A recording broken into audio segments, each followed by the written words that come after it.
বলেছেন, সেদিন বাংলার মানুষকে একবার নতুন করে আর একবার মনে পড়াবো, জানাবো সিদ্ধান্ত নেওয়ার মালিক বাংলার জনগণ, সিদ্ধান্ত বাংলার মানুষ নেবে। আপনি আমাকে বলছেন গদ্দার, আপনি রাতের অন্ধকারে মালদা থেকে এসে আপনি আমাকে সাসপেন্ড করার কার সাথে কথা বললেন? লালগুলার বিধায়ক মোহাম্মদ আলী,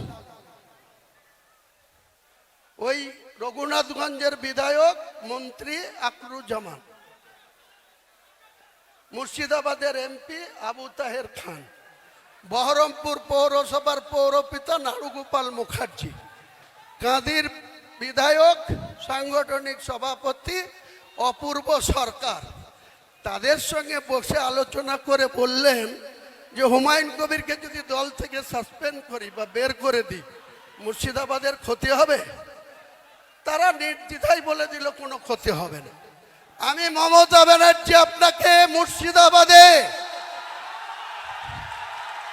2011-তে একটা পেয়েছিলেন, আর 2004-এ আমাকে প্রার্থী না দিয়ে শুভেন্দুর কথায় 22টা প্রার্থী দিয়ে 4টে জিতেছিলেন। আর হুমায়ুন কবির আবার আপনার হাতে পায়ে ধরে এই তৃণমূলে এসে 20টা পায়ে দিয়েছিলাম।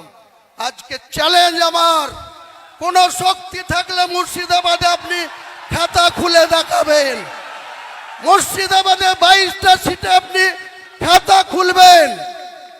2 বিজেপি আছে, বিজেপি হয়তো 2-1টা সিট বাড়িয়ে নিতে পারে, তাদের যা কৌশল, তাদের যা অর্থবল, তাদের যা কৌশল অবলম্বন করে চলছে।